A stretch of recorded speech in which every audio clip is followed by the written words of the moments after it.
Let's Fix It with Chenauda takes you on a journey to recover and restore your credit rating.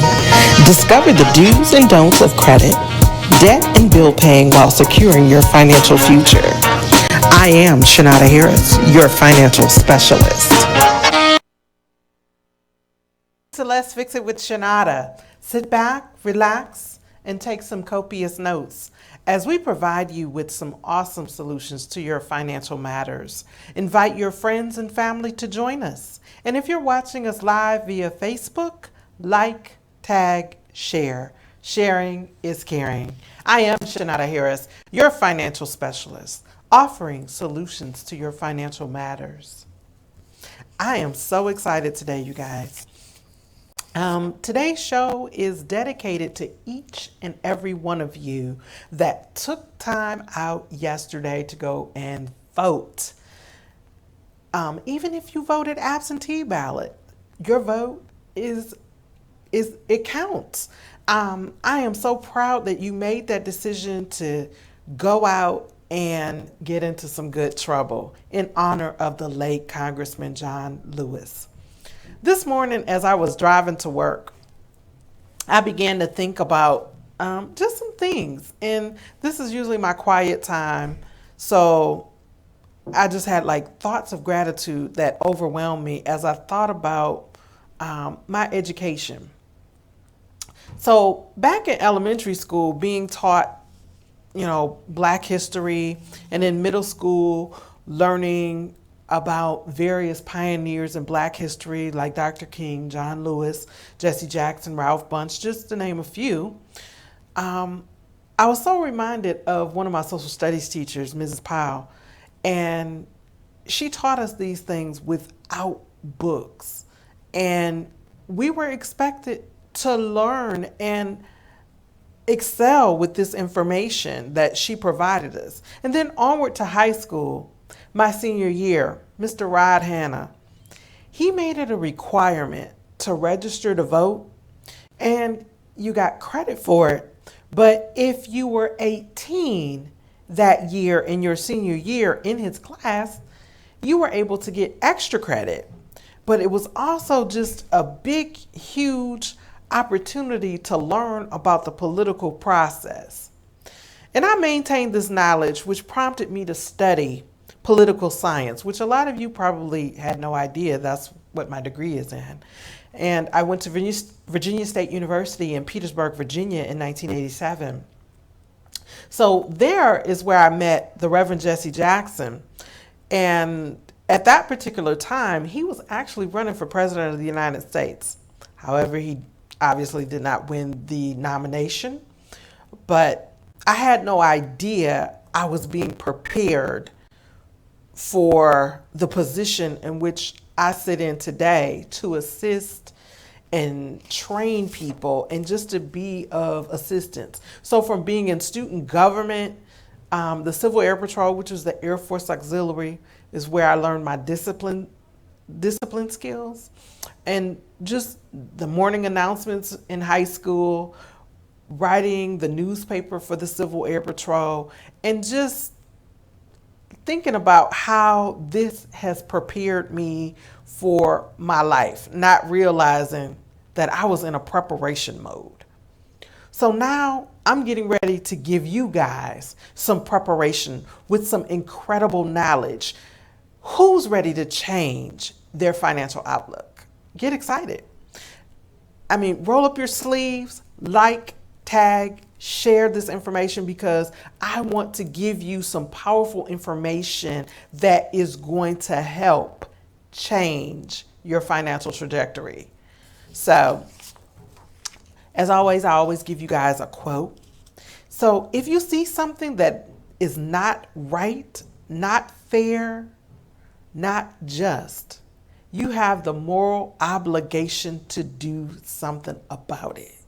John Lewis. Voting can make you feel like the furthest thing from your mind, but that's exactly what some people want you to think. The truth is, when you stay home, things stay the same or they get worse. Michelle Obama. So I have some great new ways now to contact me. So none other than my phone number, which is 734-752-8818. I can be reached on Facebook at Chenauda M. Harris and Instagram at Chenauda. My email is letsfixitwithchenauda@gmail.com. And my website is www.chenaudaharris.com. So now those of you that have smartphones and or various voice commands, you can just say, I want to contact Let's Fix It with Chenauda. So via your Alexa, Katana, Siri, Google, or Bixby. You just have to let them know you want to contact Let's Fix It with Chenauda, and my information is going to pop up. So I'm so excited that I'm able to now bring this type of information to that platform for you guys. So if you didn't catch any of my information, just go to your voice command and say Let's Fix It with Chenauda, and boom, there I am. So that's exciting news. So now on to the knowledge that I want to bring you today. So let's talk about some realistic things. So what's new with credit scoring? These 5 items. So I'm going to give you some information. So now is a great time to take these copious notes that we always talk about. So in 2009, changes were made to the way credit scores were calculated. To make the most of your credit, you need to know exactly how the credit score is calculated. There are 5 components to the credit score, and some carry more weight than others. So we've outlined 5 major components to your credit score and the changes that have been made. So number 1, payment history. In the past, this has been the largest percentage factor in your credit score. In 2009, 35% of your credit score was based upon your payment history. So paying your bills on time still means the difference between the average and exceptional credit. But now, one slip up can hurt you. So paying something late can cost you anywhere from 50 to 100 points. So that's why I encourage you to pay your bills on time. Amount borrowed compared to the amount available of credit is now a bigger factor in your credit score. The next major component, which is historical, has accounted for 30% of your credit score and is revolving credit debt you owe in relationship to your available balance. It is calculated on an individual account basis and overall basis. Although we don't know the exact weighting of that factor in the 2009 overall debt will play a big role in your credit score, but then it has in the past. So it may now have a bigger effect on your credit score than your payment history. So what can we do? Make sure you don't borrow more than 50% of your available balance from a single lender. And ideally, you want to borrow less than 33% of your available balance. This means, contrary to popular belief, it is better to owe a smaller amount on several cards than to max out one card to its limit. The length of credit history. Raise your credit score by keeping accounts open over 7 years. Your length of credit history comprises 15% of your credit score. People with credit scores over 800 typically hold at least 3 credit cards with low balances, which they have open for several years, over 7 years to be exact. Rather than closing those accounts, it's best to work towards paying them down or off. And not so much as paying them off either, because paying them off cuts off that history, and you definitely don't wish to cut off 7 years of credit history. Inquiries and new debt. These lower your credit score. Inquiries and new debt accounts for about 10% of your score. The good news is, if you're shopping for a house or mortgage inquiries within 30 days of each other, will be grouped into as one inquiry. Now, for autos, it is a 14-day limit, but sometimes when you go into the car dealership, they will run your credit several different times through various companies. And each time that inquiry hits, it takes a jab at your credit score, which can cause it to decrease, which is what you don't want it to do. You want it to increase. The type of debt: installment debt, more favorable to your credit score than your credit card debt. So your car payment, your mortgage payment, that is way totally different. So the last 10% of your score is the type of credit. So being, like I stated, your car payment, mortgage loans, or credit card debt. So that could be your Visa, MasterCard, American Express, or various store credit cards that you may have. What's not in your credit score? According to my FICO, the following information is not evaluated or included when determining your credit score: your race, color, religion, national origin, gender, or marital status. Additionally, the Equal Credit Opportunity Act prohibits lenders from using that criteria when determining whether you're approved for a loan. Your age, your salary, employer, occupation, job title, how long you've been employed, or your employment history. However, lenders may review your income and employment history when making a decision to approve your credit. And keep this in mind: some employers now look at your credit score to determine whether or not they're going to hire you. So where you reside, any interest rate being charged on a particular credit card or any other account, any items reported as child or family support obligations, they're not a part of the credit score. They should not be on your credit report. Let me say that again, because I get this call often about child support being on credit reports. They should not be on the credit report.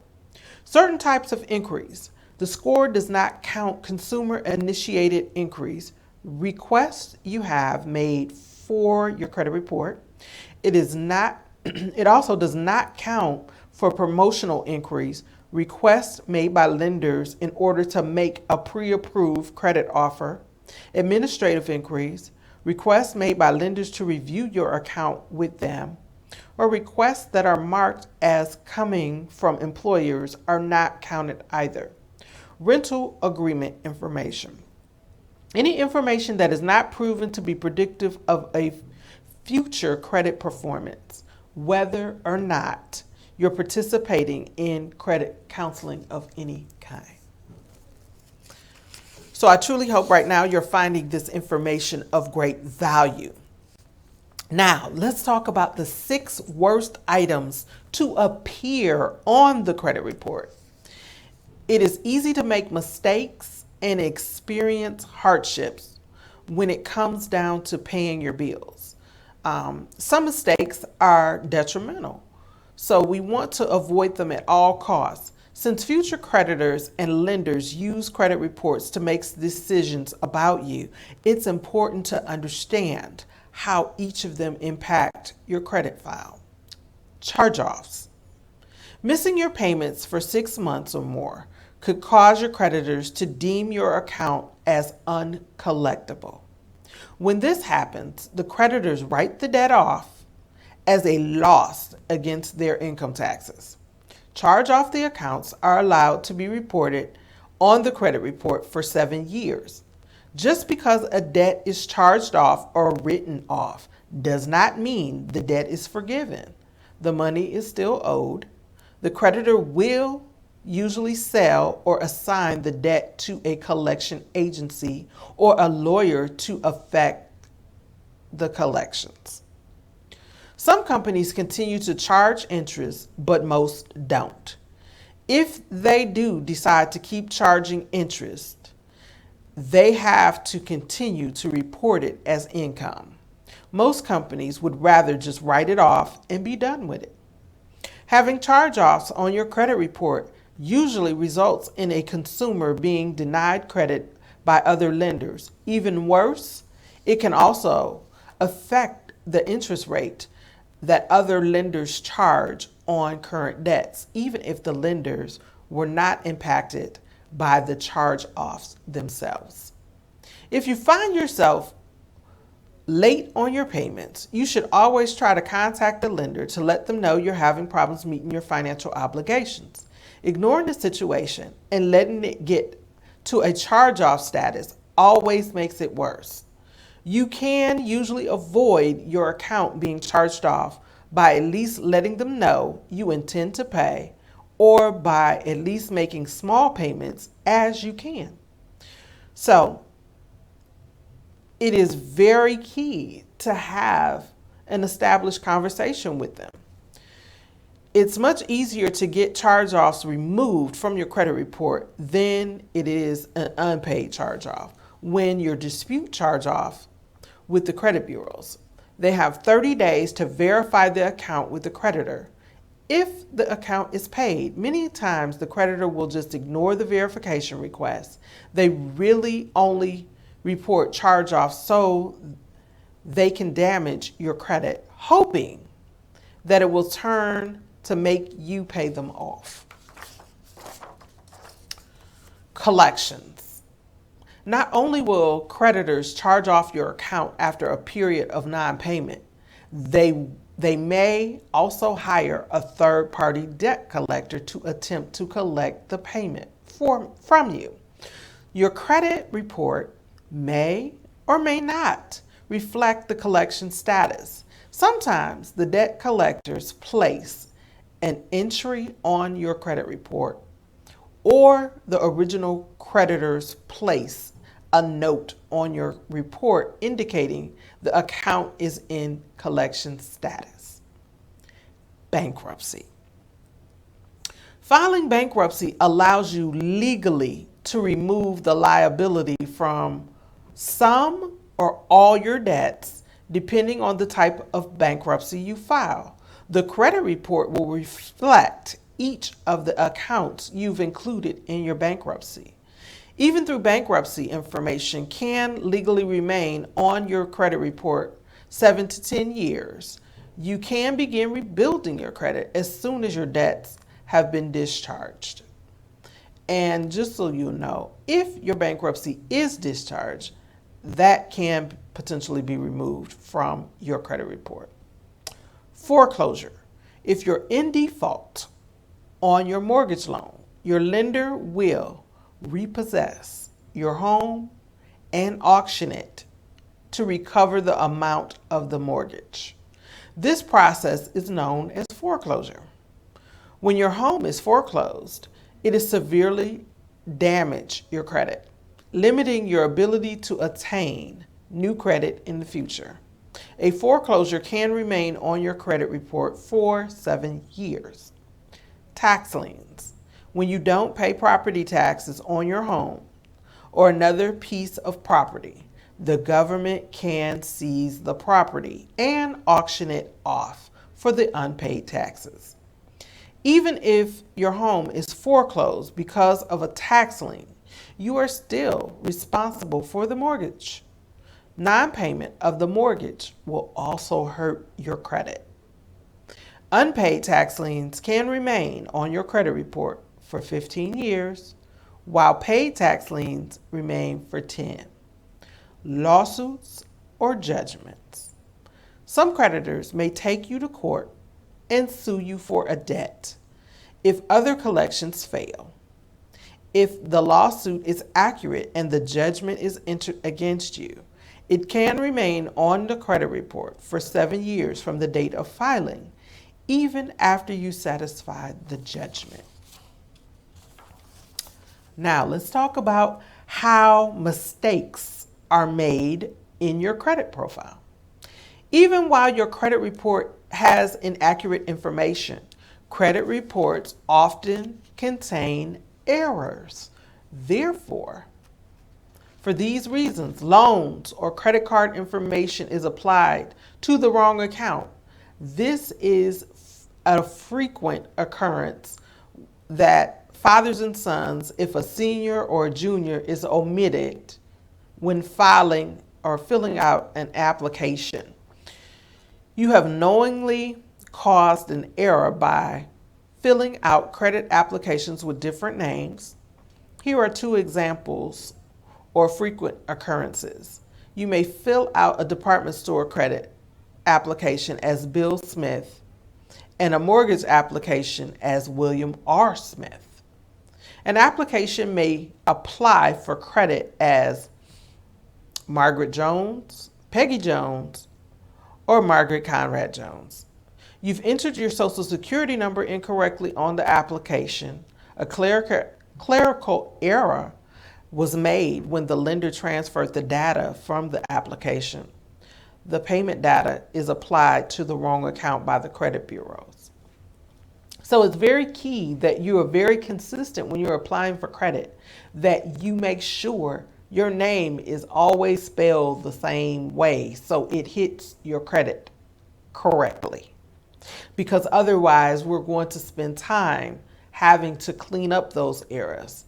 So you can't have your name as Mary C. Harris, Mary Coretta Harris, Mary Coretta Harris Johnson.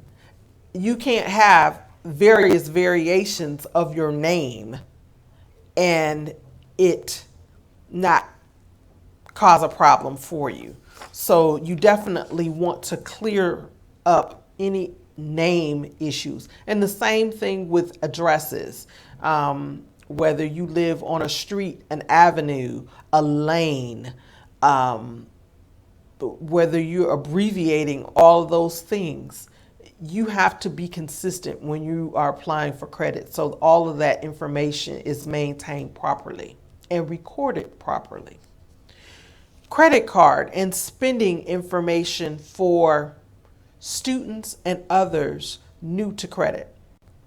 Despite all recent hype regarding students and credit card offers, if you haven't begun to use credit, it may actually be a good time to check out current credit cards available to you to start establishing credit. However, proceed with caution. It is important to keep in mind that regardless of how important a credit score is in today's financial world, having thousands of dollars of debt to repay after graduation is a bad idea, especially when you're also paying off student loans and trying to make ends meet on an entry-level salary. Choosing a credit card to entice them to apply, today's students are presented with a wide array of credit card choices with low annual percentage rates and no annual fees, rebate cards, and so on. So how do you choose one? Before selecting one, be sure to know which credit terms and conditions will apply to the account. The Truth in Lending Act is a federal law that promotes the informed use of a consumer's credit by requiring disclosures about the terms and costs, using specific terminologies. In short, the Truth in Lending Act allows the student to shop around. Qualifying for a credit card: if you're at least 18 years old or 21 with a permanent residence of Puerto Rico and other regular sources of income or savings, you are on your way to qualifying for a credit card. But you will still have to demonstrate that you are a good credit risk. The proof of your credit history, which lists amounts of credit you have received and if you paid them back on time. If you're a full-time student, make sure to include the information on your credit card. Creditors will also assign full-time students lower initial credit lines to start credit files. As you advance through college and graduate school, You can also request increases. Now, building your credit history. So how do you establish credit? Even if you never applied for credit before, there are ways to start building a good credit history. Open a checking or savings account and acquire a debit card. These do not create a credit file, but responsibly managing these accounts will indicate that you have money and show something to demonstrate your responsibility financially. Apply for a department store credit card, a gas card, or a major credit card and use it responsibly. Pay each bill on time and in full if possible, but I always suggest that you take that full payment and break it into two payments, because what that does is trick the algorithms of the system as if you made honestly two payments, but you're actually making two payments towards the one payment. But what it does is makes you look financially responsible. So if you have that bill that's due on the first of the month and it's $100, break that bill up into two $50 payments prior to that due date, because that due date is the reporting date to the credit bureaus. And you don't want them to report any negative history to the credit bureaus to bring down your score. If you don't qualify for credit on the basis of your credit file, ask someone with established credit history, like a parent or other family members, or just simply call me. But definitely no co-signing. Co-signers, you promise to pay the debts if that person does not. And it's best not to even put yourself in that type of predicament. So I always suggest, if at all possible, never co-sign, ever. Okay, so let's talk about just some terminology to help you navigate through the financial process. So let's talk about annual fees. Some credit cards, they have an annual fee, which means a yearly subscription fee. And you want to pay attention to the terms and agreement of those services that each card carries. If your card has a $300 limit and you're paying a $95 annual fee, you don't have a $300 limit. You have $205 at your credit limit, not the whole $300, because that annual fee is a part of the terms and agreement. So you have to read the fine print. APR stands for annual percentage rate.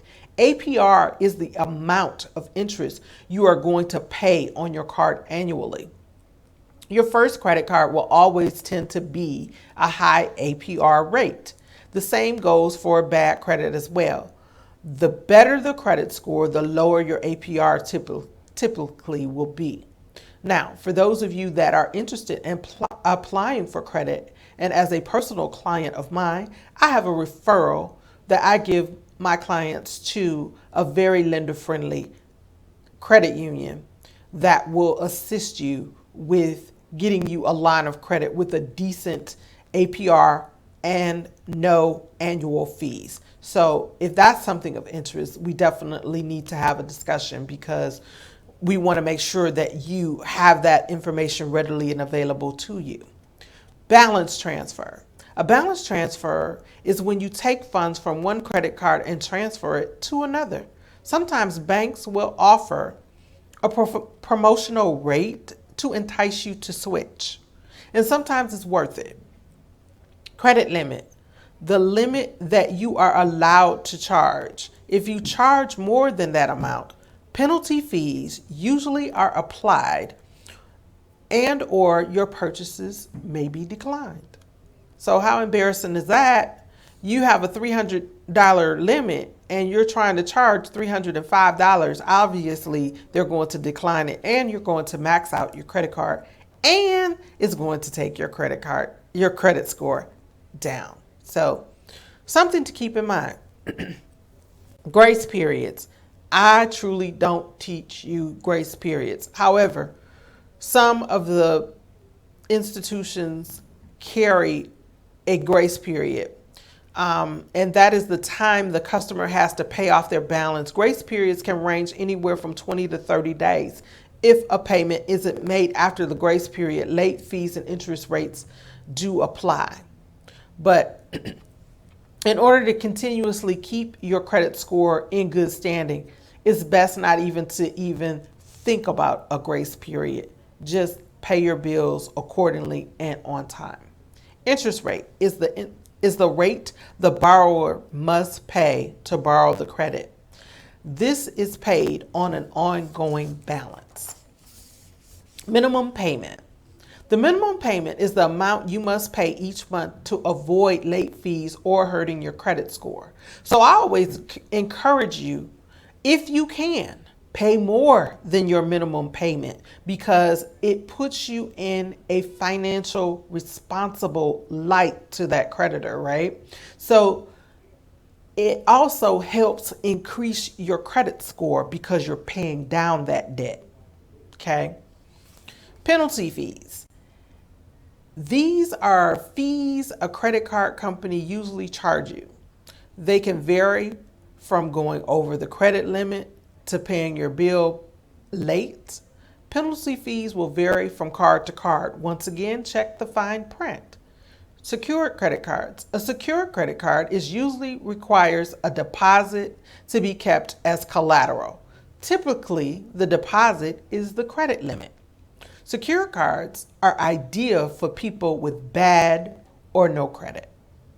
So if you're credit invisible and don't have a credit score, a secured card is something that we need to talk about. And I do have secured credit cards through my company as well that can assist you and get you going. Unsecured credit cards do not require collateral for approval and applications, but are approved based on your credit history and your earnings. So that's the difference with that. So I have given you a conglomerate of information that I truly hope that you will find great value in. And most definitely, if you have any questions, you can also give me a call at 734-752-8818 or use your voice command, Siri, Cortana, Bixby, Alexa, and say, let's fix it with Chenauda, and we will be able to assist you accordingly. So next week, I'm going to pick up where I left off, and we're going to talk about some more information because guess what? Knowledge is power. And it is indeed a pleasure to bring you this information that could potentially change your life, your family's life. I most certainly hope that you find this content useful to assist you in your journey. Should you have any questions about anything that I've shared, I do encourage you to contact me for that free consultation, because definitely my goal is to continue highlighting valuable information to enhance your knowledge and growth of our community. Most importantly, to be a blessing to others in the financial literacy realm, as this information was not taught in the educational system. However, I encourage you to pass this information on to others that might need it if you don't. We definitely want to continue being a blessing to others. And if this has blessed you, please let us know. I love sharing testimonies of people who benefit from the program, the programs that we offer. And if nothing, share the information with other people that are hurting, because prior to COVID-19, there were over 65 million people with less than perfect credit. So I know that right now, in the current situation that we're in, there are more people out there that need the assistance that we have. And it's just a matter of you stepping up and having the courage to fix what you're really ashamed of. So definitely, let's have that conversation. So Mission 2020, I'm helping over 800 people become financially empowered this year. So we are really growing this movement with people who are ready to purchase homes, purchase cars, or just simply ready to change their finances. So I want to assist you in getting on track for that home ownership. I have a network of incredible realtors waiting to put you in that home of your dreams this year. We still got time. I mean, we're in August, but miracles still can happen. We still have time in 2020. 2020 is not over and is not a bust. So if you follow me, follow my lead, this can happen for you. I'm giving a special blessing to those of you that sign up for the services today, no later than tomorrow. So call a friend, tell a friend. And then for those of you that are really, really intrigued by the information that I give, but you still are on the fence and you need some more information, I have a webinar tonight, you guys, at 8 o'clock Eastern Standard Time. I definitely want you to inbox me and be a part of this special webinar. I have one at 8 o'clock, and then I have one at 10 o'clock tonight with my wealthy girlfriends. I mean, how cool is that? I get to spend tonight at 10 o'clock on a webinar with some of my wealthy girlfriends across the country, talking about entrepreneurship, talking about their finances, telling you their stories. And you will find a story that you could potentially relate to. And you don't have to be a girlfriend or a female to join us tonight at 10 o'clock if that's your choice. But definitely open-minded to hearing the opportunity and hearing the great information that will be provided by leaders. So join me tonight. If this is something that you need more information, I will be glad to provide you the webinar information link to get you the information to help assist you change your life. And with that being said, let's get to the quote of the week, the quote of the day. We have 3 C's in life: choice, chance, change. You must make the choice to take the chance if you want anything in life to change. So with that being said, until God says the same, I want you to have an amazing week. Thank you so much.